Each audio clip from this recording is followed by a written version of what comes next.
Well, it finally feels like winter up here in the Rockies. Got a little dusting of snow up here. I don't know if you can tell. Not much.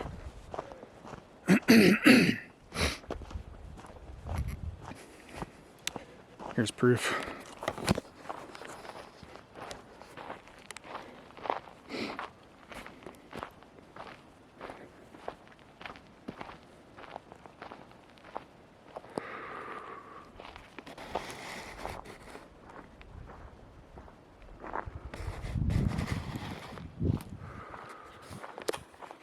Over here in the fire burn area, Glen Haven. Just doing a little walk. We're visiting with some family and got a distant cousin, I guess, visiting from Montana. Drove all the way out here. Day before Thanksgiving. So it's kind of interesting, the bark. Some of these trees that were burned, these aspen, the bark is finally coming off. Some of you might remember the last episode, I guess, of the Troublesome Fire Apocalypse series. This is where I ended it, at this little natural spring. And the dramatic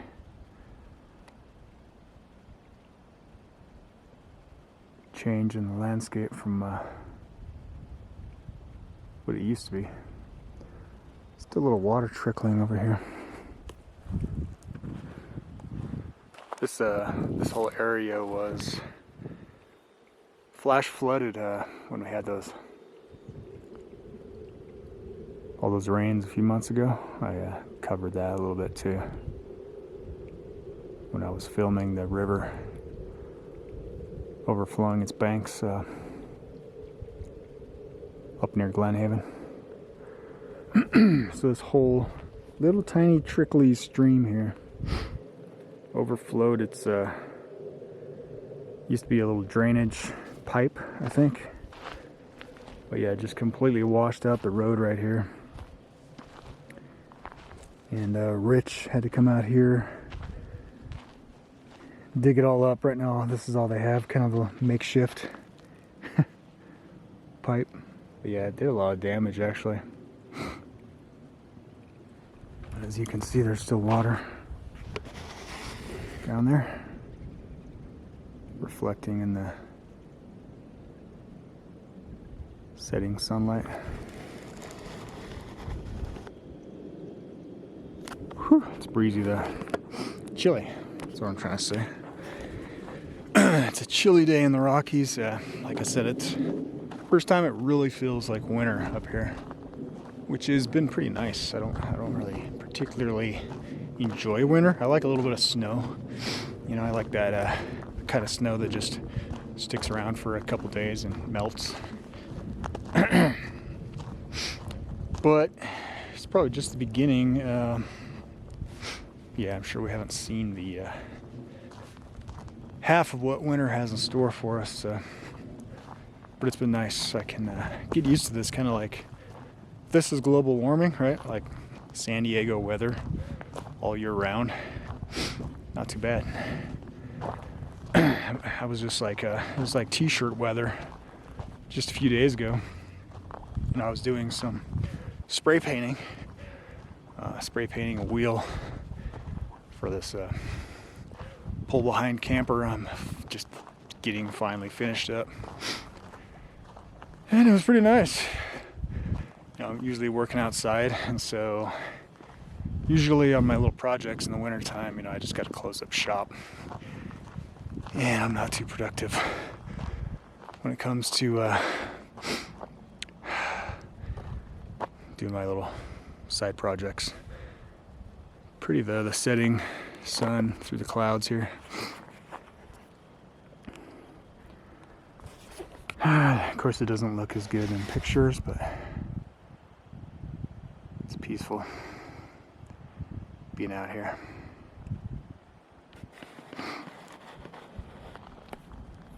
And of course, me being me, I didn't bring any gloves, so my hands are freezing because I'm trying to film here, but I'll survive. I don't know, just bubbling thoughts to the top of my frontal lobe here. Trying to make sense of the world around us and all that. As many of you out there are probably trying to do the same. Man, I've been watching recently some of the videos of the verse keeps coming to my mind. The nations were angry, and they have to have a good reason to be angry, right? And I think right now with this whole, Klaus Schwab, I'm doing a video on that, just a compilation of Schwab talking about. It's just some deer tracks. You might be interested. Just thought I'd share. Deer tracks. Pretty cool. Yeah, you're never far from wildlife out here. Mountain lions, bears. They've even had moose. Not very typical though, but they've had moose come by. Shoot, Rich has shot a deer just from his front porch before. And that's some easy hunt right there. But I guess it was, I actually tried it, and it was pretty darn good, out of a crock pot. Super tender. And not gamey at all, because that thing didn't have a chance to run, just fell straight backwards. Didn't get all that adrenaline coursing through it. Changing hands because the hand was frozen. What was I saying? Yeah, Klaus Schwab is just a front man, as much as I can figure out. This guy just pops out of nowhere. Nobody knows anything about him, and all of a sudden he's like the founder of the Davos World Economic Forum. And it's just the way this guy talks. It's like, are they trying to piss off the commoners, the goyim, or what? Because yes, we are going to design the future, and we are going to envision your future. And these cute little videos that they put out there. They finally took down the one about you will own nothing and be happy in the future. This was like a image of what life was like for the civilian peasants in the future. And it's like, no privacy, but that's okay. We all live in little hostels and have nothing to our name, but we're still happy. It's like, must be some pretty designer weed in that dystopic nightmare, because I wouldn't be too happy. Unless, you're heavily medicated. Brave New World, maybe. Anyway, yeah, it's just the pompous arrogance of these technocrats and the global elite right now. And their policies, apparently, with their Great Reset, are, as we, should have known from the beginning. Don't look at the cause, look at the effect. Look at the fruit that, these measures, these mandates, these lockdown measures, these economy crushing, small business crushing edicts from on high. Look at the effect. What are they doing to our economies? What are they doing to our liberties? Okay, now what if we didn't have that script that, albeit very believable, that the little tiny virus created all this chaos in the world and this rise of authoritarianism worldwide to different degrees based upon the country you live in. Strip away all the the Disney version fairy tale narrative, and imagine if they were trying to pull all this crap without all that justification to do so. Right? Like I got on Trump when he got sick with the Rona, and I'm like, you better call this out or they're going to make you the poster boy, right? And like I've been calling out, why did he declare a national state of emergency over this otherwise, fairly benign contagion? And why order enough vaccines for every American, as he says? You can look it up on YouTube. If you don't expect national mandates. And you can't be that confident in your product to think, no matter what that product is, that you're going to have 100% compliance or 100% people lining up to take your product. Unless the overall agenda was from the beginning to force every man and child, every human being, to receive the mark. Not that the vax is the mark, but that this agenda has broader contexts. There's a broader agenda than just global health and vaccine mandates. This is the mind being formed in the people. The mind of the beast is being forced on the people right now. And a lot of these people have already this authoritarian mindset that, you know what, I took it. What's wrong with you? It's like you're in a cult. It's like, it reminds me of some of the, I don't know, I've seen on YouTube where some of these like Scientologists, like really steeped in Scientology, are confronted about their religion, and man, they get super angry and militant, and they start making threats, and they get up in your face with a camera and they start attacking your character. And that's what they'll do, is they have their own little basically CIA within that organization to dig up dirt on people. And if especially a person in a high position, I can't remember her name now, but the actress that was with Tom Cruise that realized, how much of a cult that he was involved in and wanted out. Kate, maybe, something. I'm not good with my celebrities, but it's like that mindset. It's like, what's wrong with you? You're not part of our, you don't believe the way we believe. I'm still following these deer tracks all the way up the road. Like, something must be wrong with you if you don't believe the way I believe. And you're not as committed as I was committed to lay down your life, practically, even though a lot of them don't see it that way, by doing the best for humanity, being a good citizen. Even though you weren't personally at risk, you did the right thing to protect others around you by partaking in this experiment. And it's scary.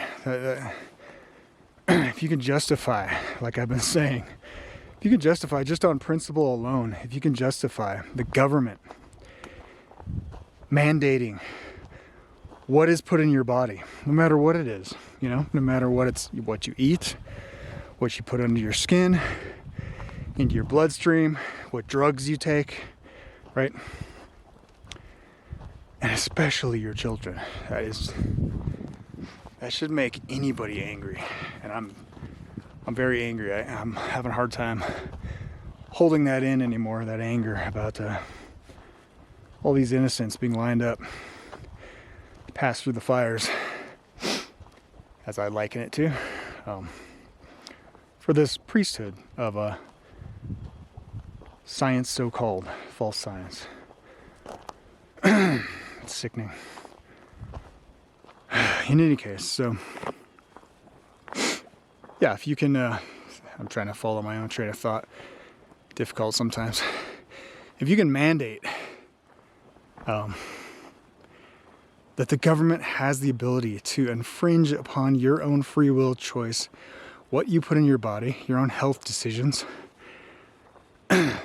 where else do you draw a line? I mean, if you let the government cross that line, get its foot in the door on this particular issue, you have no more. You know how they talk about, well, on the left they talk about a safe space bubble, right? But just basic human interaction, you have a certain comfort level, right, of space, right, when dealing with others, especially if they're strangers, especially if you're in a bad part of town, right? You're going to have a pretty wide comfort zone psychologically that you're willing to step in between you and another human being that you don't, in this case, know too well, and therefore you don't trust too well. Okay, so with a government mandate, by allowing the government to inject something into your bloodstream subdermally, literally putting something in your veins,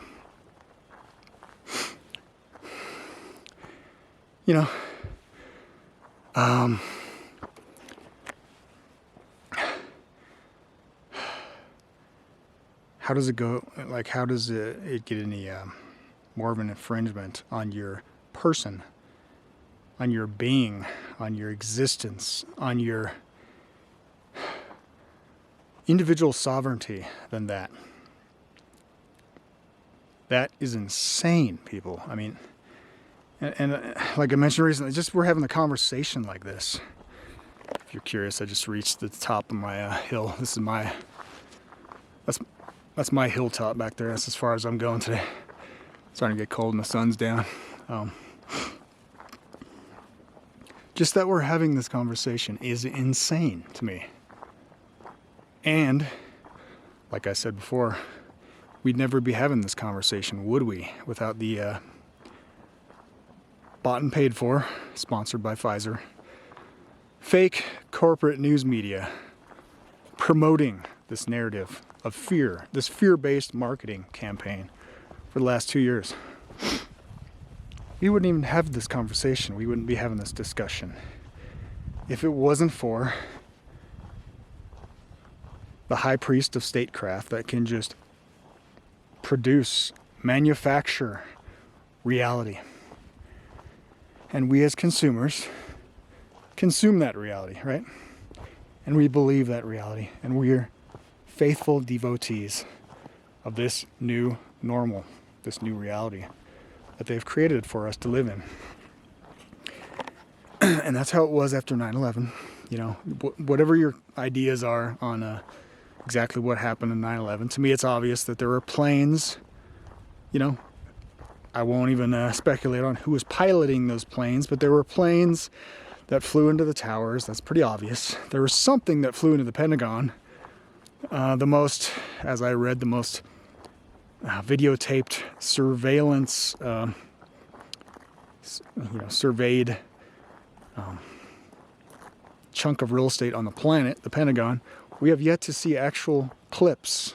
They showed, one clip, and they took out the frames of that clip that actually showed you exactly what it was. We saw the tip of something, a white tip, and then an explosion. Something flew into the Pentagon, right? So we know basically what happened. We don't exactly know.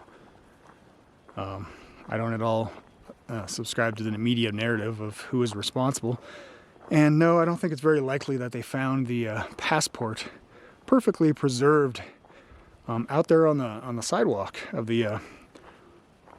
one of the pilots who flew the plane that exploded in a giant ball of fire from the jet fuel in one of the Twin Tower buildings. They just happened to find his passport conveniently sitting on the sidewalk. Completely preserved. Yeah. You can't make this stuff up. So I don't believe their narrative, but look at the effects. Look at the, the cause. Okay, something caused what would ultimately become the biggest in the name of a Patriot Act that was already written up by lawyers, a team of lawyers, prior to the event that was quickly shoved through and given the Orwellian name, the Patriot Act, that more than any other document completely destroyed our constitutional rights. Similar thing now. If like was never fully done after 9/11, if the narrative isn't exposed, if it isn't scoffed and laughed at, if it isn't, if none of these war criminals,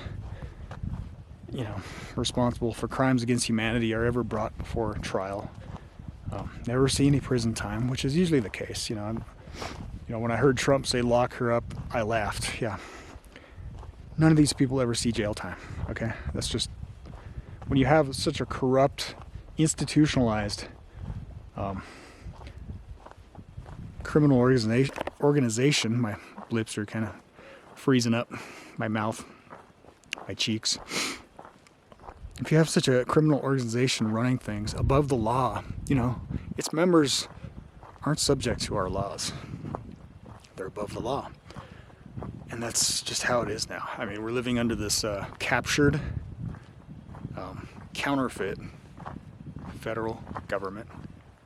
And unfortunately, even on the state level, a lot of these little hand-picked mayors and governors are just faithfully following orders like they're supposed to.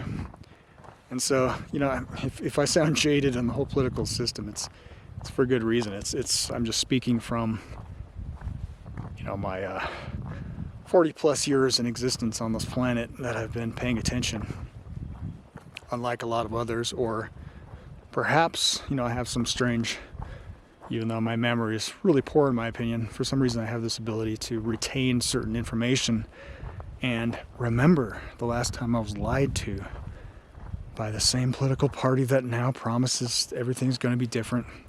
And as long as you vote for our side, we're going to fix things, right? It gets old, and I'm pretty sick of hearing the same lies over and over again. And people, many of them well-meaning, just latching on to the same corrupt, evil system. It just keeps stabbing the knife in deeper every time, every election season. Yeah, just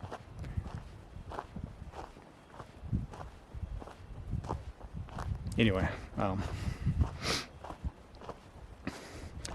So yeah, we've been sold a narrative, and if that narrative is never exposed, if you elect a guy like Trump who's back into office, who's completely for this narrative, who doesn't question anything about the severity of this pandemic, and in fact still takes full credit and claims to have saved the world with the Operation Warp Speed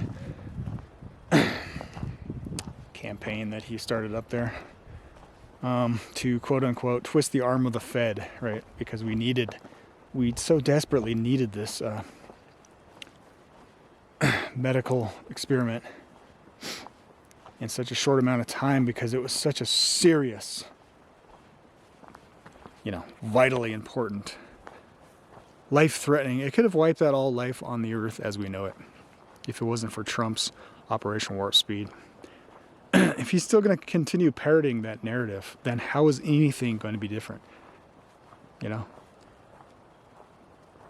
It's just going to keep going on as it is. If you look in Europe right now, these riots, massive riots, just complete draconian, tyrannical measures, banning anybody who's unvaccinated from participating in any, basic, human right of just, going out to a restaurant, going outside, lockdowns for the unvaccinated, Austria,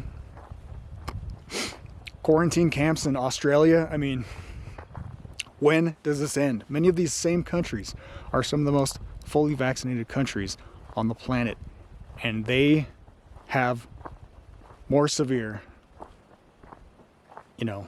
liberty-crushing mandates than we've even seen yet. And I think it's coming here. I don't think they're letting up. They're not, because, like I said, it's bigger than the agenda to vaccine the entire population. It's about their Great Reset, right? And what does Great Reset mean? It means that you have this little cabal, this little chosen few who have way too much wealth, who have accumulated way too much wealth. And don't give me the Bezos and the Elon Musks and the Bill Gates as the richest men on the earth. That's a joke. They just popped up recently on the world stage. We have institutionalized, I know to many people it seems pretty benign, but the Holy Roman Empire, Roman Catholic Church, the Vatican, 2,000 plus years in existence on this planet. Stealing, accumulating, being given in people's wills. Real estate like you can't even imagine. Real estate possessions like you can't even imagine. Stealing, hoarding precious relics. Like that golden throne the Pope sits on that's estimated somewhere near $30 million. Just priceless, precious artifacts. Original Michelangelos. There's stories of the train loads of gold that were taken from the Jewish people and brought to the Vatican, right, during World War II. The most secretive bank on earth, right, the Vatican Bank. Nobody knows, out of all the major world religions, nobody knows the true wealth of the Vatican. The Rothschilds, right, the inbred, the old wealth, the generational wealth. You know, an individual member might not be as rich as, say, a Bezos, but taken as a whole, and these people do breed like rabbits, you know, they even inbreed like rabbits. Taken as a whole, the family of the Rothschilds, who, by the way, bailed out the Vatican, gave them loans to get them back on their feet after they were given back their political power, after the whole Berthier Napoleon thing, took the Pope captive. Yeah, the Rothschilds go way back then, and isn't that interesting? The Rothschilds now, and the Vatican, want to restructure the world economy and call it inclusive capitalism. Commie capitalism, basically. Because we have a Pope who has joined with this pact of all these Fortune 500 Uber corporations that are obviously on board with the Great Reset. You have a Pope that's called, in the past, capitalism the dung of the devil. Now, why would he be interested in a new form of capitalism? Probably because they just rename something capitalism that's no longer capitalism, because he hates our system. He hates our Constitution. He hates individualism. He's already called individualism a virus. And he hates capitalism. And you have a president of the United States now who's fully on board with his Great Reset agenda, according to John Kerry. Well, what does that tell you? Right? Who's answering to who? Do you think Biden, this joke of a president who's senile, who's not even there half the time, can't even formulate a sentence? You think this guy's really running the show? Anyway, just some thoughts. I'm almost back, so I'm gonna call it. I think I've been about half an hour of yapping here. Just some thoughts for y'all to consider. Chew your cud, and digest maybe. I don't know. Let me know your thoughts, what you think. As I far too seldom say in my videos, please subscribe if you haven't. Like, share, whatever.